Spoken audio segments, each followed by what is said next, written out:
Leaders are constantly worried about taking a side.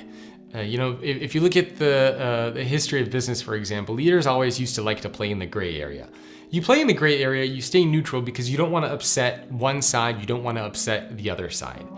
And whenever I would ask leaders, well, why don't you pick a side? Why don't you fight for something? Why don't you have a stance? They'd say, well, we don't want to upset our other constituents. We don't want to upset our other customers or our other employees.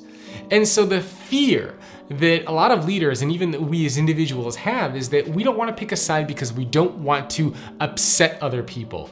We don't want other people to disagree with us. But that's not the big fear that we should have. The big fear that we should have is not that people disagree with us. It's that people do not understand what we believe in to begin with. I'm going to repeat that. The fear that we should all have is not that somebody is going to disagree with us.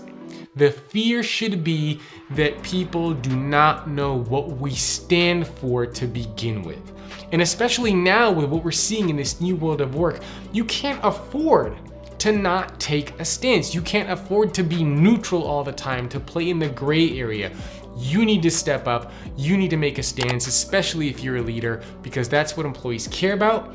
That's what they value.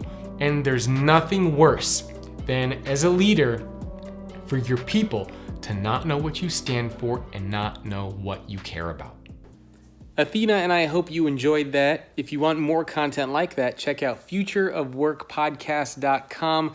And do me a favor, please review the podcast on Apple Podcasts or whatever your preferred channel is.